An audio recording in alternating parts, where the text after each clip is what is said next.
After not seeing him for a month, John just thrust a divorce lawyer's business card at me without even asking, "Are you okay? Or how are you feeling?" "Divorcing a wife who doesn't work. Pay me $1,000 a month as alimony." "Sounds good. Take care." John chuckled as he said this. Standing beside him, Emily was wrapping her arm around his, wearing a similar smug expression. "Fine, let's divorce then." I said it so casually that John seemed a bit surprised, but he quickly shared a smile with Emily. Good thing John isn't much of a thinker. It makes my plan easier to execute. After the divorce papers got approved, I decided to start my revenge plan on both of them. I will make them cry as a celebration of my recovery. My name is Sarah Wolf. I'm a 47-year-old illustrator. I also work as a children's book author. I just love drawing. I have 2 childhood friends, John and Emily. They're important friends to me, and John is also my husband. It all started when John asked me out as I was heading to a different college after high school. I was surprised. I'd thought he was into Emily. But I couldn't say no to a confession from John, whom I had secretly liked. After some thought and consultation with Emily, I accepted John's proposal. Emily's behavior had been a bit problematic since her teens, but she was still a dear friend to both John and me. However, Emily had a tendency to snatch other people's boyfriends and then dump them once they became obsessed with her, causing problems time and again. Her parents were concerned, so John and I often spent time with her to watch over her. John and I got married when we were 25. 4 years later, Emily brought her fiancé into our lives. His name was George, a professional working for a top-tier company. Nice to meet you, Sarah and John. I've heard so much about you. Looking forward to our future together. George was very polite and we all got along immediately.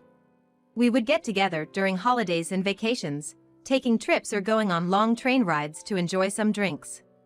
However, things started falling apart after Emily got pregnant 2 years into her marriage. John and I originally had many siblings, so there was no worry about an heir, so we decided we didn't need children. Both of us loved kids, but weren't keen on actively caring for them. Besides, we loved our freedom to travel and enjoy drinks.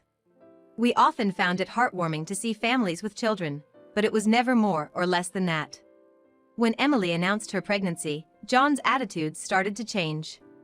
He quit smoking because Emily said she couldn't stand the smell, and even offered to drive her to doctor's appointments using his vacation days. I warned him.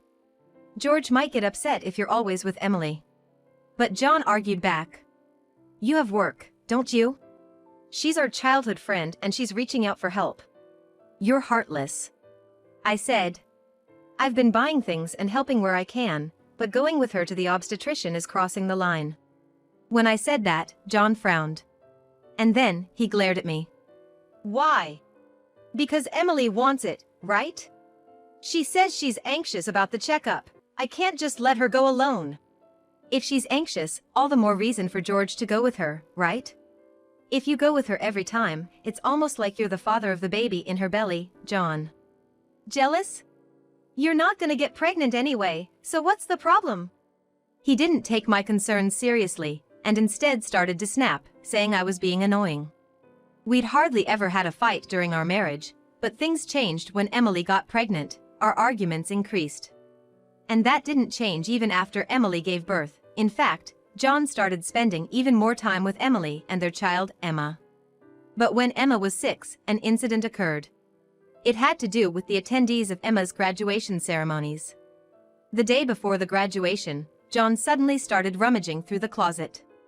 John, what are you doing? Have a meeting tomorrow? John's workplace had a casual dress code, but there was a rule to wear a suit during client meetings. So, he always kept a few suits ready, but they were all thrown on the bed now. No. Just trying to decide what to wear for the graduation ceremony. What? You're seriously thinking of attending the graduation? Yeah, George can't make it, Emily asked me. Wait. That's absurd, no matter how you look at it. I inadvertently raised my voice in denial. Immediately, John's face turned sour. I knew he occasionally picked Emma up from kindergarten, and I had done so myself when asked. Yet, it was nonsensical for a childhood friend, who wasn't even a biological parent, to attend a graduation ceremony. What, you still doubt me and Emily? I'm disappointed that you can't even help out. That's not the point. Anyway, I'm attending the graduation tomorrow, so iron a shirt properly. John said that and abruptly ended the conversation, leaving me behind and going to the bedroom. I had no choice but to call Emily. Hello, Emily? About tomorrow. Sorry about tomorrow.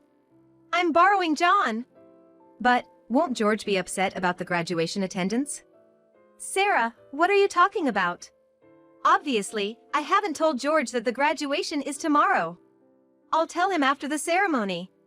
I was shocked to learn that George didn't know about the graduation schedule. Upon further questioning, it seemed that Emily hadn't informed George about any of the kindergarten events so far, and John had been acting as the father at the kindergarten, which made me dizzy with its selfishness. Wait a minute, Emily, isn't that extremely unreasonable? It's disrespectful to George, and just because he's a childhood friend. What's wrong? Sarah, you're scary. Well, see you tomorrow. Wait, Emily. I was trembling with anger at Emily, who unilaterally hung up the phone.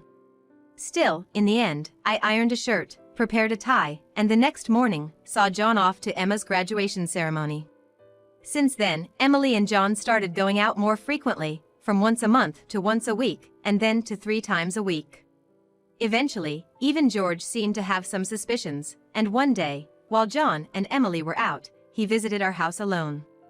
I'm sorry for visiting you late at night. There's something that's been bothering me. Is it about the 2 of them? Yes, I would like you to take a look at this.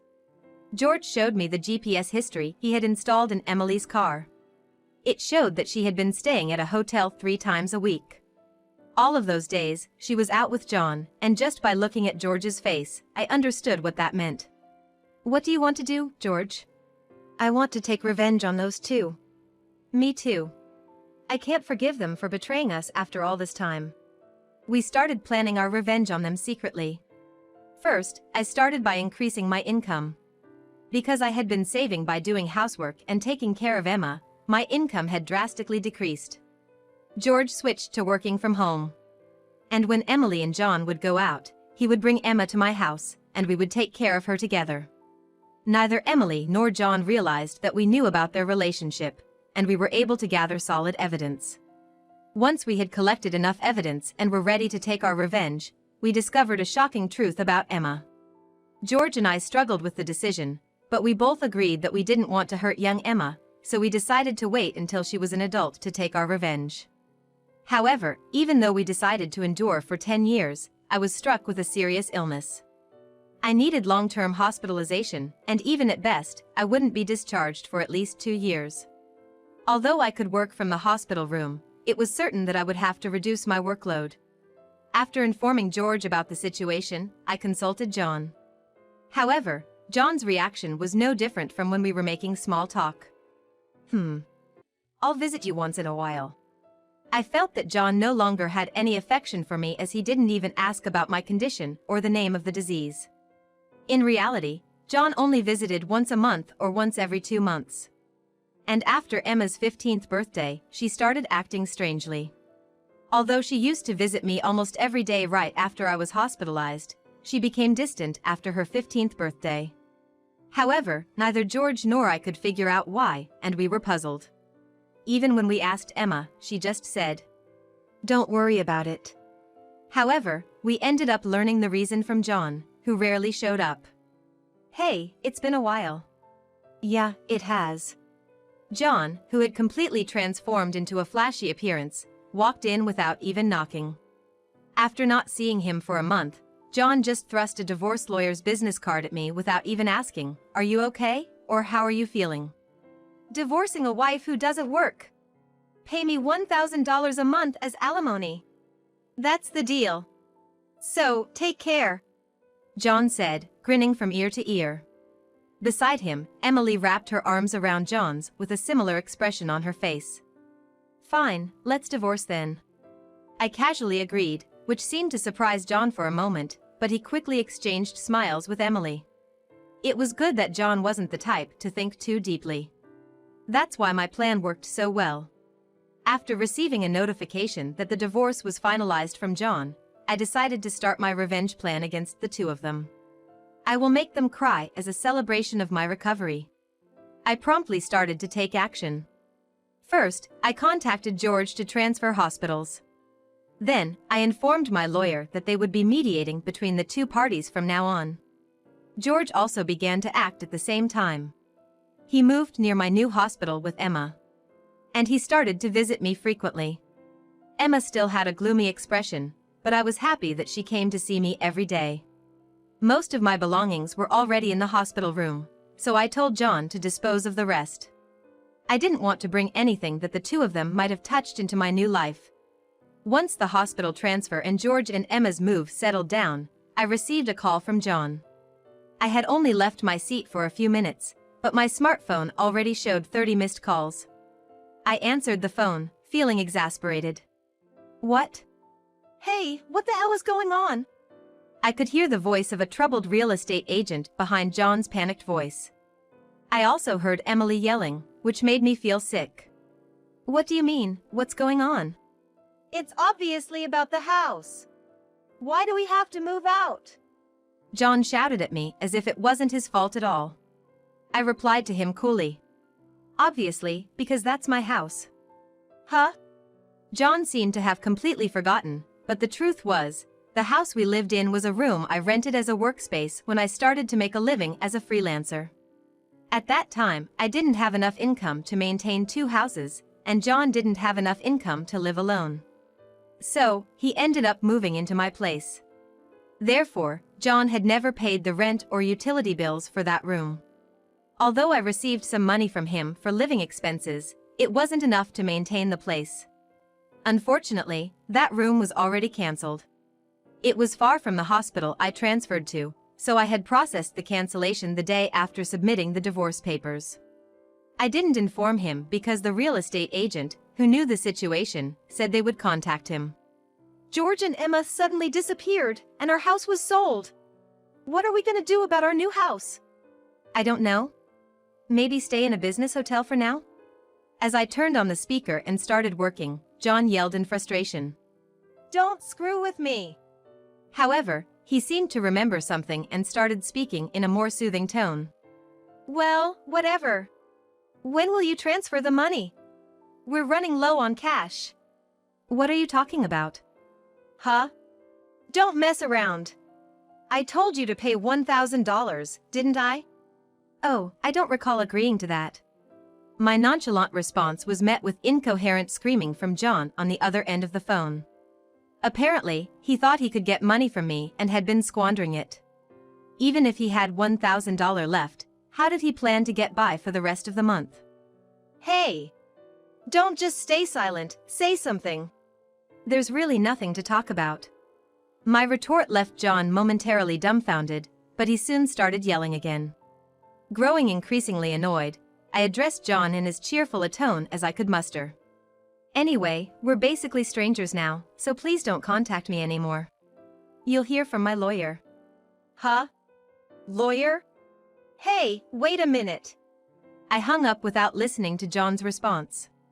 He tried calling back several times, but I ignored it, and eventually, the calls stopped. However, angry that I didn't answer, John started ignoring calls from my lawyer. He certainly had a childish side, but I never imagined he'd be the kind of person who didn't mind causing trouble for others. I sighed deeply at John's selfishness. A few months later, after a temporary discharge from the hospital, I visited John's parents' house. In front of me were John and Emily, both looking small and trembling. You telling my parents is a low blow. Oh, I just reported that we got divorced. John glared at me in response to my answer, but he shrank back under his father's stern gaze. Actually, I had a great relationship with my in-laws, even visiting and dining with them when John wasn't around. Despite being so well loved, I felt it was wrong not to share the details of our divorce, so I went to visit them. Is it true that you're remarrying Emily? Yes, it's true. Emily, Emma, and I are going to start over as a family. What are you talking about? Your only family is Sarah. She's not my family anymore. John's words made his father frown. With a look that seemed to say give me a break, John shook his head a few times, then handed me a piece of paper. It was a bill from a nearby luxury hotel. What's this? It's the bill from the hotel we stayed at. John, acting as if it was obvious, pointed at the bill on the table, then suddenly collapsed. Ow, what the heck, Mom? I didn't raise you to be like this. My mother-in-law, gasping for breath, was met with a look of disbelief from John. Next to him, Emily wore the same expression. Why are you so angry? It's just that the family is changing because I'm getting married. Plus, you'll have a grandchild. A blood-related one at that. Aren't you happy? You two didn't. My mother-in-law, looking as if she couldn't believe what she was seeing, glanced at Emily, then turned her gaze to me. Both my in-laws understood that I didn't want children and still treated me as their own daughter. Of course, they treated Emily, my childhood friend, similarly, but there was always a boundary between a daughter-in-law and a friend. I remembered Emily often complaining about that. So, I was certain my mother-in-law wouldn't be happy about this situation, and Emily should have known it too. You doted on Emma, right? It'll be your grandchild, so you'll be happy, right? It's because she's a child I've known since she was little. Oh, but half of her blood is from John, right? Even after all this, Emily, showing no sign of remorse and acting as if she couldn't understand the problem, gave me goosebumps. At that moment, someone who had been silent until now spoke up. Enough already. It's disgusting. Huh? Emma? Emma, who had been playing with her smartphone in the corner of the room, spoke to Emily without looking up. The room fell into a stunned silence. My dad is the only one I consider my father. Whether we're related by blood or not, he's the only one. But, you know, John has always been the one to attend your school events. I heard everything from Dad. How he was always informed of the event dates after they were over. How eventually, even the events themselves were kept from him. But Dad always said I was his daughter. So, I am his daughter, and I will never be yours. Emma glared at Emily as she said this. Then, sitting beside me, she switched to a more concerned tone. You know, when I found out about this, I thought you would hate me. But Dad said that wasn't the case, so I came here today. Emma, I love you so much. You were so kind to visit me every day while I was in the hospital. I was really happy. Sarah! Emma, perhaps relieved of her anxiety, teared up and hugged me tightly. It might indeed be a child resulting from an affair between John and Emily. Yet, it's a child I've taken care of for 15 years. There's no way I don't have affection for her. Speaking of which, Emily, weren't you curious why I wasn't surprised when I found out Emma is John's daughter? Ah. Emily looked startled. Before she could speak, a new person entered the room. We knew from the start. 10 years ago, actually. George! Emily started to panic when George suddenly appeared. Understandably so, as she had recently unilaterally demanded a divorce, citing irreconcilable differences. I was shocked when you mentioned divorce. Oh, and unfortunately, you're not divorced yet. The divorce papers are still here. Didn't you notice? What? I figured it wasn't in Emily and John's nature to confirm things, but I couldn't help but be stunned that Emily, despite the 100-day waiting period for women to remarry, hadn't noticed for months. So, Emily is still my wife, and Emma is still my daughter. Well, soon there won't be a wife, though. Wait, what do you mean? A 15-year-old can choose their parent. That's not true. Emma wants to be with Mom, right? Emily said that and looked at Emma. Emma frowned at Emily and held my hand. Emily was speechless at that and glared at me. Then, John suddenly burst into laughter. So that's what it is. You two are together, huh? But too bad, isn't it impossible to live on George's salary alone? Can you stop making weird assumptions? Also, it seems George earns double the amount you think Emily knows about. Huh? It's probably a bluff, LOL. Besides, it's impossible for you to work while dealing with your illness. You'll just die miserably somewhere. This time I laughed at John's huge misunderstanding. John, seeing me suddenly start laughing, was getting frustrated. You didn't know about my income, did you? Huh? It's probably just a bit more than a part-time job. No, it's different. My annual income is $500,000. Huh? John's eyes and mouth were wide open in shock. Emily was also stunned. In fact, over the past 10 years, I had become a popular children's book author, and my income had skyrocketed from essays, interviews, and the like. Moreover, a film adaptation is planned soon, so my income is skyrocketing. Liar! Oh, do you want to see this? I said that and showed Emily my bank account screen. It clearly showed a large amount of money being deposited every month, and Emily was at a loss for words when she saw it. Sarah, let's, make up. Huh? What are you saying? Emily was furious at John's words, blinded by the money. I watched them blankly and then opened my mouth. Well, if you want to get married, feel free. Oh, and I'll definitely take the compensation for damages. Sarah, wait, Sarah. Ignoring John's words, I took Emma's hand. And after saying goodbye to my in-laws, I left their house. John originally worked at my father-in-law's company, but it was revealed that he was lying about going out for sales, and he was fired. My father-in-law planned to forcibly put him on a friend's fishing boat and work him to the bone. Working on a fishing boat was tough for indoor-loving John, and he contacted me several times, but each time I notified my father-in-law, and eventually, the calls stopped. Emily lost custody to George and got divorced. She seemed uninterested in John, who couldn't afford luxuries, and didn't seem to chase after him. She was disowned by her family and lived alone in a rundown apartment. She hadn't worked at all since getting married, and since she had always made others do things for her, she couldn't do anything herself, and there were hardly any places that would hire her as a full-time employee. Still, she had to pay for her living expenses and child support, so she worked multiple part-time jobs and barely made ends meet. After entering a high school, Emma worked hard every day to study abroad and go to a prestigious university overseas. Being originally diligent, her dream is to translate my picture books and deliver them to children all over the world, which makes me happy. As for me, my picture books are selling well, and I am receiving more and more offers for anime adaptations and merchandise. My illness is also progressing well, and although I am still hospitalized, my doctor recently told me that I might be able to leave the hospital next year. And one more thing, George and Emma come to visit me every day. Actually, George recently confessed to me, with remarriage in mind. I haven't given my answer yet, but I can't help but have feelings for him, who said he wants to live together when I leave the hospital. While thinking about what to answer, I work on my picture books every day. Hoping for a happy future for us, I weave stories again today.